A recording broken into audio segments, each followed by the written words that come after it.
بسم اللہ الرحمن الرحیم۔ حلقوم ٹی وی کے معزز دوستو، السلام علیکم۔ دوستو، آج کی ویڈیو مسلمانوں کے قبلہ اول یعنی بیت المقدس یا مسجد اقصی پر مبنی ہے۔ یہ وہ مبارک مسجد ہے جہاں نبی کریم صلی اللہ علیہ وسلم سفر معراج کے دوران مسجد الحرام سے یہاں پہنچے تھے اور بیت المقدس میں تمام انبیاء کرام کی نماز کی امامت کرنے کے بعد براق کے ذریعے 7 آسمانوں کے سفر پر روانہ ہوئے۔ قرآن مجید کی سورہ الاسرہ میں اللہ تعالیٰ نے اس مسجد کا ذکر ان الفاظ میں کیا ہے: پاک ہے وہ ذات جو اپنے بندے کو رات ہی رات میں مسجد حرام سے مسجد اقصی لے گئی، جس کے آس پاس ہم نے برکت دے رکھی ہے، اس لیے کہ ہم اسے اپنی قدرت کے بعد نمونے دکھائیں۔ یقیناً اللہ تعالیٰ ہی خوب سننے والا اور دیکھنے والا ہے۔ احادیث کے مطابق دنیا میں صرف 3 مسجدوں کی جانب سفر کرنا باعث برکت ہے، جن میں مسجد حرام، مسجد نبوی اور مسجد اقصی شامل ہیں۔ مسجد اقصی روئے زمین پر بنائی گئی دوسری مسجد ہے، جہاں ایک نماز کا ثواب 250 اور بعض روایتوں کے مطابق 25,000 ملتا ہے۔ مسجد اقصی کی تاریخ اور یہودی سازشیں۔ اقصی عربی زبان کا لفظ ہے، یہاں بطور اسم استعمال ہوا ہے۔ عالم اسلام کا بچہ بچہ اس نام اور اس کی عظمت و شان سے واقف ہے۔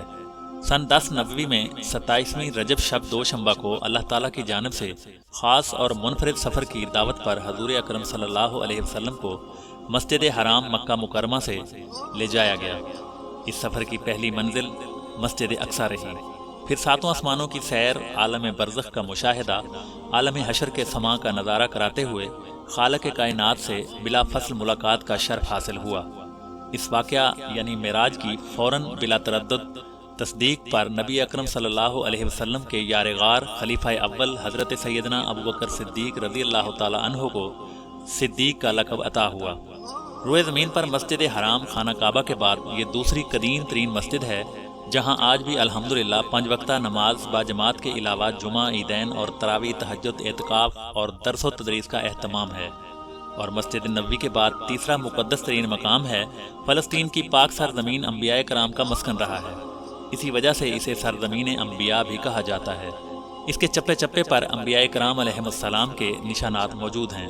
گزشتہ قوموں کے آثار یہاں جا بجا بکھرے ہوئے ہیں۔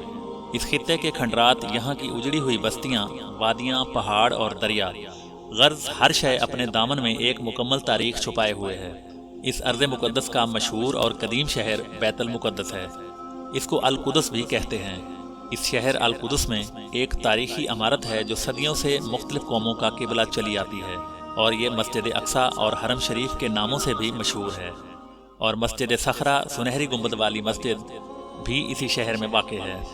یہ شہر 2 حصوں میں منقسم ہے، ایک پرانا شہر ہے اور دوسرا نیا شہر ہے۔ پرانے شہر کے چاروں طرف اونچی دیواروں کا احاطہ ہے اور اسی شہر میں تمام مقدس مقامات پائے جاتے ہیں۔ مسجد اقصی کے اطراف 1600 میٹر لمبی پتھر کی دیوار ہے۔ اس کے اندر 9 دروازے ہیں جو باب رحمت، باب حطہ، باب فیصل، باب غواغہ، باب ناظر، باب حدید، باب قطانبین، باب سلسلہ، باب مغاربہ کے نام سے موسوم ہیں۔ مشہور ماہر آثار قدیمہ دان برجین کہتا ہے کہ سادہ انداز کی نہایت متوازن عمارت بلا شبہ اسلامی تعمیرات کا قابل فخر سرمایہ ہے۔ اس کی تعمیر 5ویں امی خلیفہ عبد الملک بن مروان نے سن 68 ہجری بمطابق سن 688 عیسوی میں شروع کروائی، جو 4 برس بعد سن 72 ہجری بمطابق 691 عیسوی میں پایا تکمیل کو پہنچی۔ گنبد صخرہ کو مسجد صخرہ بھی کہا جاتا ہے۔ حرم قدسی کی زمین سے 30 میٹر بلند ہے۔ یہ شہر کی سب سے بڑی نشانی ہے۔ یہ 2 منزلہ عمارت ہے جو 8 کونوں والی ہے۔ ایک گوشے سے دوسرے گوشے کی دوری 20 میٹر اور اونچائی 15 میٹر ہے۔ نچلی منزل کے دیوار پر نہایت حسین سفید مرمر لگا ہوا ہے، جس پر فیروزے رنگ کے ٹائلز بھی لگے ہوئے ہیں، اور اس کے اندر سفید رنگ میں سورہ یاسین تحریر ہے۔ ان 8 گوشوں میں رنگین شیشے کی کھڑکیاں ہیں جن کی تعداد 56 ہے۔ اسی صخرہ کے نیچے غار انبیاء علیہ السلام ہے، جہاں پہنچنے کے لیے 11 سیڑھیاں بنائی گئی ہیں۔ مسجد کے اندر 2 پٹ والے 4 دروازے ہیں۔ ان کے اندر سنگ مرمر سے بنے 16 ستون ہیں۔ حضرت عمر رضی اللہ تعالی عنہ نے سن 14 ہجری بمطابق 636 عیسوی میں اپنے دور خلافت میں فتح کے بعد یہاں تشریف لائے اور حضور اکرم صلی اللہ علیہ وسلم کے سفر معراج کی منزل تلاش کی اور اپنے مبارک ہاتھوں سے اس جگہ کو صاف کیا اور وہاں مسجد کی تعمیر کا حکم دیا، اور وہاں حضرت بلال رضی اللہ تعالی عنہ کو اذان کا حکم دیا۔ پھر حضرت عمر رضی اللہ تعالی عنہ نے نماز پڑھائی۔ یہاں سادہ مستطیل نما لکڑی کی مسجد تعمیر ہوئی۔ مسجد صخرہ کی تعمیر کے بعد سن 72 ہجری بمطابق 691 عیسوی میں اموی خلیفہ عبد الملک بن مروان نے دوبارہ اس کی تعمیر کا آغاز کیا اور تکمیل ان کے فرزند ولید بن عبد الملک کے دور میں ہوئی، جس پر ولید کے دور حکمرانی کے 7 سال کے محاصل ٹیکس کی خطیر رقم اس تعمیر پر صرف ہوئی۔ مسجد اقصیٰ کی لمبائی 80 میٹر اور چوڑائی 55 میٹر ہے اور 23 مرمری اونچے ستونوں اور 49 چوکور چھوٹے ستونوں پر کھڑی یہ عمارت سن 705 عیسوی میں مکمل ہوئی۔ دروازوں پر سونے اور چاندی کی چادریں چڑھی ہوئی ہیں۔ مسجد کے 11 گیٹ ہیں، جن میں سے 7 شمال میں ہیں۔ 5 بار اس کی تعمیر ہوئی۔ موجودہ تعمیر سن 1035 میں کی گئی۔ یروشلم شہر کی یہ سب سے بڑی مسجد ہے، جس میں بیک وقت 50,000 مسلمان نماز پڑھ سکتے ہیں۔ 15 جولائی 1099 کو بیت المقدس پر عیسائی حملہ آوروں کا قبضہ ہوا۔ ہزارہ مسلمان مردوں، عورتوں اور بچوں کا قتل عام کیا گیا اور مسجد کو گرجا میں تبدیل کر دیا گیا۔ بعد میں اس کے کئی حصوں کو رہائش گاہوں کے طور پر استعمال کیا گیا۔ 12 اکتوبر 1187 کو وہ عظیم الشان موقع آیا جب مسجد اقصیٰ عیسائی قابضین سے واپس مل گئی۔ یہ عظیم کامیابی بطل جلیل سلطان صلاح الدین ایوبی کے شہر فتح کرنے پر حاصل ہوئی۔ سلطان نے عمارات اور مسجد میں تبدیلیوں کو ختم کیا۔ پھر مسجد اقصیٰ اصلی حالت پر لائی گئی۔ مسلمانوں نے مسلسل 1 ہفتے تک پانی اور عرق گلاب سے مسجد کو غسل دیا۔ عظیم الشان نادر ممبر سلطان صلاح الدین غازی نے حلب میں تیار کرا کے مسجد میں نصب کیا۔ 15 اگست 1967 بڑے کرب کا دن تھا جب ایک آسٹریلوی یہودی سیاح مائیکل روہن نے اسرائیلی حکومت کی ایما پر مسجد اقصیٰ میں آگ لگا دی۔ تقریباً 4 گھنٹے تک یہ آگ بھڑکتی رہی، جس سے جنوب مشرقی سمت کی چھت شہید ہو گئی اور سلطان کا وہ نادر یادگار ممبر جل کر راکھ ہو گیا۔ سیاح روہن کو گرفتار کر کے معمولی سزا سنائی گئی۔ مسجد صخرہ اور مسجد اقصیٰ کے قریب قبرستان ہے، جس کی بڑی اہمیت ہے۔ مدینہ منورہ کے بعد یہاں دفن کیے جانے کو ترجیح دی گئی ہے۔ اس قبرستان کے دروازوں کو متنازع کہہ کر بند کر دیا گیا۔ یہودیوں کا عقیدہ ہے کہ انہی دروازوں سے مسیح علیہ السلام یروشلم میں داخل ہوں گے۔ قبرستان کے ساتھ جبل زیتون ہے۔ یہودیوں کا عقیدہ ہے کہ اللہ تعالیٰ آخرت میں یہاں دفن ہونے والوں کو بخش دے گا، اس لیے بھی یہ قبرستان ان کے لیے مقدس ہے۔ اسی قبرستان کے قریب یروشلم میں حضرت عیسیٰ علیہ السلام نے قیام کیا تھا۔ عیسائیوں کی کتاب انجیل کے مطابق یہاں کوہ موریا واقع ہے۔ یہودیوں کے مطابق یہ ان کی عظیم عبادت گاہ ہیکل سلیمانی کا دوسرا نام ہے۔ عیسائیوں کے یہاں مقدس مقامات بھی ہیں۔ عیسائیوں کے عقیدے کے مطابق عیسیٰ علیہ السلام کو یہاں صلیب پر چڑھایا گیا تھا۔ یہودیوں کی کتاب تلمود کے مطابق یہی وہ مقام ہے جہاں کی مٹی سے آدم علیہ السلام کی تخلیق کی گئی۔ یہی وہ مقام ہے جہاں سے حضرت آدم علیہ السلام نے اللہ تعالیٰ کے لیے قربانیاں پیش کی تھیں۔ یہاں مسیحا کی آمد پر مردوں کو بخشا جائے گا۔ یہاں ٹیلے کے ٹھیک نیچے مغربی دیوار ہے، جس کو دیوار گریا کہا جاتا ہے۔ یہودیوں کا دعویٰ ہے کہ یہ دیوار ان کی قدیم عبادت گاہ کا بچا ہوا حصہ ہے، اس لیے ان کے لیے یہ عبادت کی سب سے مقدس جگہ ہے۔ یہودیوں کا دعویٰ یہ بھی ہے کہ یہاں ہیکل سلیمانی تھا، جسے 586 قبل مسیح بابل حکومت نے تباہ کر دیا تھا۔ بعض مورخ کہتے ہیں کہ یہاں دوسرا عبادت خانہ تھا، جسے رومی فوج نے سن 70 عیسوی میں تباہ و تاراج کر دیا تھا۔ اس دیوار سے لگ کر یہودی اپنی مقدس عبادت گاہ کی تباہی کے غم میں گریہ کرتے رہے، اسی لیے اس دیوار کو دیوار گریا کہتے ہیں۔ دیوار گریا کو عربی میں المبقا، انگریزی میں بیلنگ وال کہتے ہیں۔ حرم کے وسط میں ایک چبوترے پر ایک مخروطی گنبد قبۃ الصخرہ ہے۔ حرم کے چاروں طرف حجرے ہیں۔ شمالی دیوار کے حجروں میں عربی یونیورسٹی تھی۔ جنوبی سمت مختصر عجائب گھر ہے، جس میں مختلف نوادرات ہیں۔ مغربی دیوار سے ملحق ایک حجرے میں شریف حسین شریف مکہ اور قریب میں مشہور مجاہد آزادی ہند مولانا محمد علی جوہر مدفون ہیں۔ اس مغربی دیوار کے بیرونی حصے کا نام دیوار گریا ہے، جس کا طول 60 فٹ ہے۔ دیوار کے نچلے حصے میں بادشاہ ہیروڈ کے زمانے کے بڑے بڑے پتھر نہایت خوبصورتی سے لگے ہوئے ہیں۔ اوپری حصے پر رومی طرز کے بڑے بڑے پتھر نصب ہیں۔ دیوار پر جدید طرز کی نقش و نگاری کی گئی ہے۔ اس دیوار کی اہمیت یہودیوں کی تاریخ اور دینی نسبت سے ہے۔ خاص طور پر یہودی مرد و زن مذہبی تہواروں کے علاوہ ہر سبت ہفتہ واری دیوار گریا کی زیارت کرتے ہیں۔ حالانکہ یہ دیوار حرم کی ہے اور حرم کی تعمیر حضرت عمر رضی اللہ تعالی عنہ کے عہد میں خود مسلمانوں نے کی تھی۔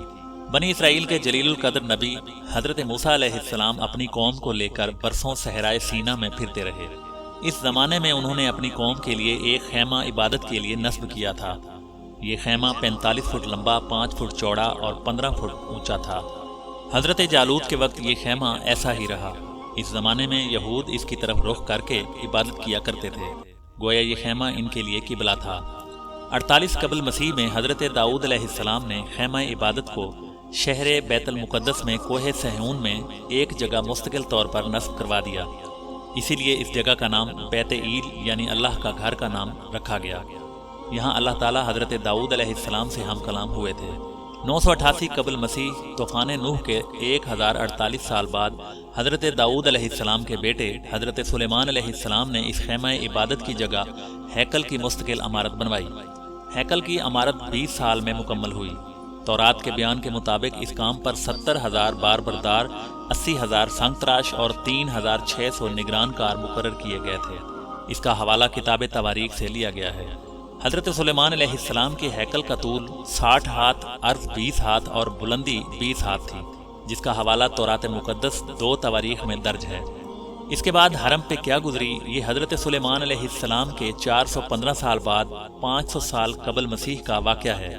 بابل کے بادشاہ بخت نصر نے بیت المقدس پر حملہ کیا، شہر کی اینٹ سے اینٹ بجا دی، تبرکات کو لوٹ لیا اور کتاب مقدس کو نذر آتش کر دیا، ہیکل کو جلا کر راکھ کا ڈھیر کر دیا تھا۔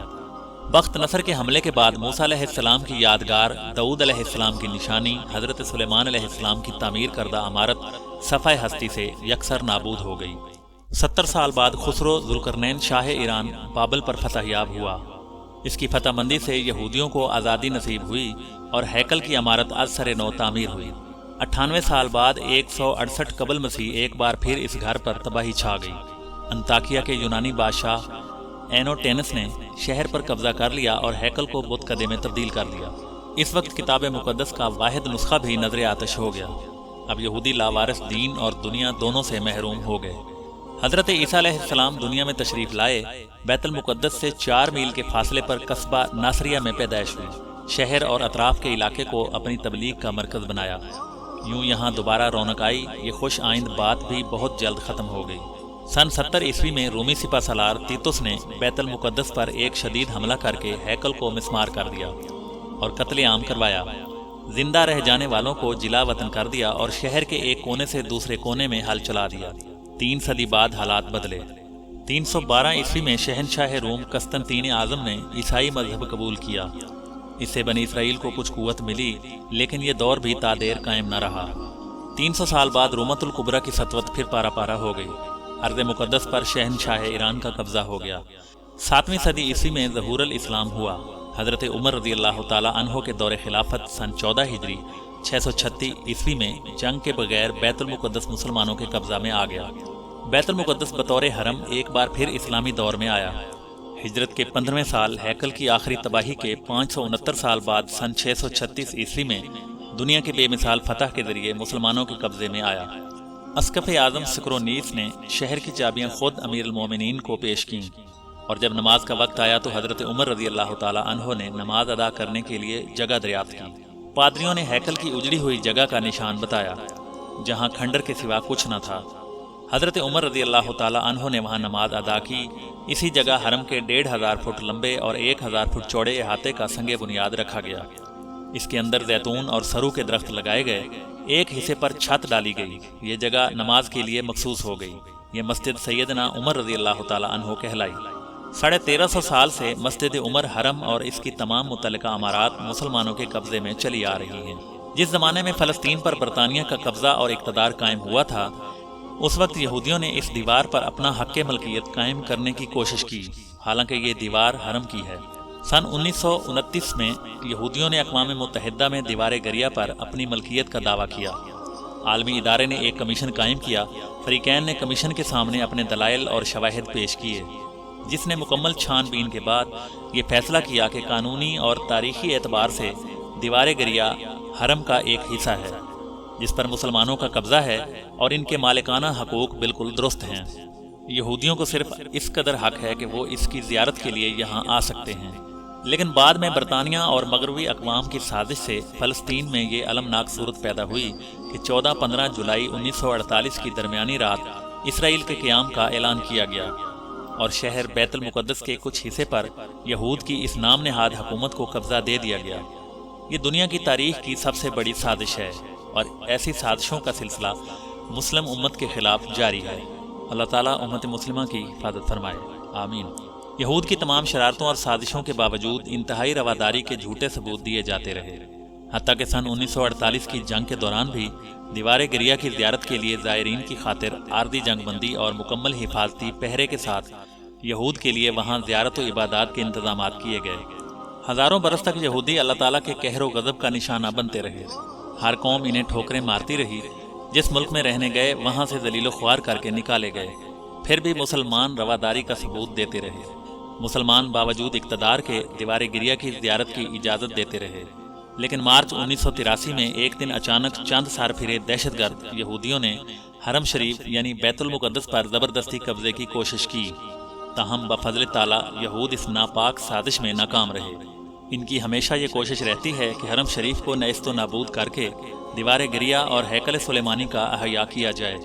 مسجد اقصیٰ کی حقیقت اور گنبد صخرہ کیا ہے؟ فیصلہ کن جنگ کی تیاریوں کی غرض سے شاید یہ منصوبہ اپنایا جا رہا ہے کہ مسلمانوں کے قبلہ اول کو نشانہ بنا کر سارے عالم اسلام کو برباد کر دیا جائے۔ اس کے لیے ساری دنیا کے ذہنوں سے مسجد اقصیٰ کے خاکے کو مٹایا جا رہا ہے۔ غور فرمائیے، گنبد صخرہ یعنی زرد گنبد کو ہی مسجد اقصیٰ کے طور پر پیش کیا جا رہا ہے، اور مسلمانوں کی اچھی خاصی تعداد سنہرے گنبد والی مسجد کو ہی مسجد اقصیٰ سمجھ رہی ہے، حالانکہ یہ مسجد اقصیٰ نہیں ہے۔ یہودی سازش کا پہلو یہ ہے کہ جب یہودی اصل مسجد اقصیٰ کو شہید کر دیں گے تو عالم اسلام کا شدید رد عمل ناقابل برداشت رہے گا اور تمام اختلاف ختم کر کے عالم اسلام ایک ہو جائے گا۔ مسجد اقصیٰ کا نام لیا جائے گا اور سنہرے گنبد کو دکھایا جاتا رہے گا۔ عیسائیت اور یہودیت کے عظیم اور ناپاک اتحاد نے آخری اور فیصلہ کن جنگ کا آغاز کر دیا ہے۔ یہ حالات اس امت کے لیے کچھ نئے نہیں ہیں، قرب قیامت میں پیش آنے والے حالات پہلے ہی بتائے جا چکے ہیں۔ اس وقت کا المیہ یہ ہے کہ اب تنہا امت کو ان حالات کا مقابلہ کرنا پڑ رہا ہے۔ ماضی میں کٹھن حالات کا مقابلہ دینی حمیت رکھنے والوں کے ساتھ کچھ خاص یعنی حکمران بھی شامل رہے تھے۔ ایک اور ستم ظریفی یہ ہے کہ 14 مئی 2007 کے اسرائیلی روزنامے کی اطلاع کے مطابق مسجد اقصیٰ کے صحن میں یہودیوں کا داخلہ ان کے مذہب کی روح سے حرام تھا، کیونکہ قدس الاقداس کی جگہ کون سی ہے معلوم نہیں۔ داخلے سے یہ خطرہ ہے کہ پاؤں اس جگہ پڑ جائیں گے اور وہ مقام روندا جائے گا، جس کی وجہ سے بے حرمتی ہوگی اور یہ حرام ہے، لیکن اب اس حرمت کو جواز میں تبدیل کرنے کے لیے فتویٰ حاصل کر لیا گیا ہے۔ اس سلسلے کی خطرناک سازش مقدس حوض کے نام سے جانی جاتی ہے۔